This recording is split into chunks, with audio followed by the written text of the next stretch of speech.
Yorkers are a famously hard to impress bunch. Celebrity walking down the street? Psh, who cares? But all bets were off today when the Duke and Duchess of Cambridge arrived in the city for their first official visit. Prince William took a detour to meet political royalty at the White House, while Kate met hip-hop royalty in Brooklyn. And their jam-packed agenda has only just begun. Here's ABC's Amy Robach. Tonight, the hottest ticket in town was the Nets game at Brooklyn's Barclays Center. But the main attraction wasn't at center court, it was on the sidelines. The royal couple's New York City takeover is in full swing. All eyes were on William and Kate as they arrived at halftime to watch the Nets take on the Cleveland Cavaliers. At one point, even stopping to chat with American royalty Jay-Z and Beyonce. They even chatted with the King LeBron James, that is. Their whirlwind 72-hour sojourn kicked off yesterday, and Nightline dispatched a team of royal experts all over the city to cover every beat of their jam-packed schedule.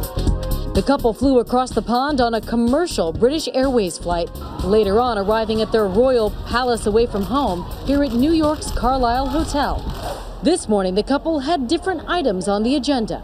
Prince William awoke early, boarding a U.S. Airways shuttle to Reagan National Airport. That's right, the shuttle. The prince travels just like the rest of us. The royals are very keen not to take private jets. Mail Online's royal correspondent Rebecca English has been following their every move. When you're considering where he was going, which was first of all to pay a call on President Obama at the White House, might surprise some people. In D.C., he met with President Obama inside the Oval Office. During their conversation, Will let the president in on a fun little secret. During the drama of Kate's baby delivery last year, he forgot to ask her the gender of their baby. Somebody forgot to ask. Actually, it's a boy. Yeah. So no, it's good. Afterwards, it was off to the World Bank for its third annual conference on international corruption and wildlife tracking. I am determined not to let the world's children grow up on a planet where our most iconic and endangered species have been wiped out, impoverishing us all. This is probably his most important speech to date, certainly his most high profile.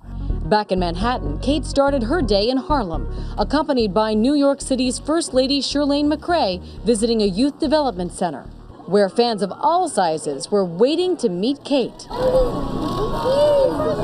But it turns out some of the children mistook her for a different princess. Do you remember who's coming to visit you today? You know they think you're out of Frozen. Yes, apparently real-life princesses still don't hold a candle to the likes of Frozen Elsa. Robert Jobson is the royal editor for the Evening Standard. I think people, when they see her in the flesh, there's lots of cheers and lots of wooing and shouting. I think it's fantastic reception. Probably not since the days of Princess Diana have we seen anything like this sort of reaction. The rollout of the royal red carpet for Prince William and a 5-month pregnant glowing Kate Middleton, reminiscent of Diana's splashy trips to the city all those years ago. Patrick Jepson was Princess Diana's chief of staff. Once she arrived, New York woke up and realized what a star they had. She was born to be a princess. Well, actually, you know, Amy, I would say she was born to be a queen.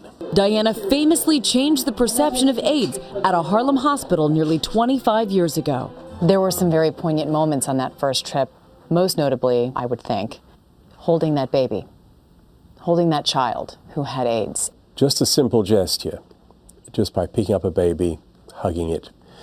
Diana was able to send a very important message. And William and Kate will also pay a visit to a City Kids Foundation project, the same charity William's mother, Princess Diana, actively helped support 25 years ago. Whenever you left a palace or a hotel, there was always a sense that around you a great big show was about to start. You know, it was curtain up. And today is no different with William and Kate. Patrick, it was 25 years ago you walked through these doors with Princess Diana. What was it like? Well, I mean, it was fantastic, like it is now. It's a wonderful, happy place. It was like walking into a party. And she was the belle of the ball. The Carlisle Hotel, also one of Diana's favorite hideaways, where she famously met JFK Jr. shortly before they both tragically died.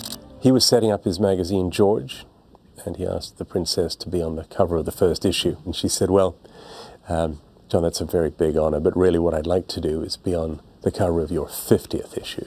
Wow. Sadly, as we now know, for neither of them was that possible. Surprisingly, this is the couple's first ever trip to New York City. And unfortunately for Kate, the busy schedule means no shopping. Kate privately would quite like to maybe slip away to the shops. She loves shopping, she does it in London. I think it's highly unlikely that we will see her do that here because I think she's here to work. They're fitting in as much official stuff as they possibly can. After being separated for most of the day, Will and his wife met up once again as they joined Hillary and Chelsea Clinton for a conservation reception. Kate wearing this glamorous Tory Burch coat with jeans for the event. And this is just day one. Tomorrow there's a trip to the September 11th Memorial and a big event at the iconic Metropolitan Museum of Art. Sounds exhausting, but isn't this the way to play when you're in the city that never sleeps? There is a touch of the New Yorker about them in the sense that they are quite tough, they can be quite straight talking, they do get down to business, and I think that they're all things that people in this city will like about them. For Nightline, I'm Amy Robach in New York.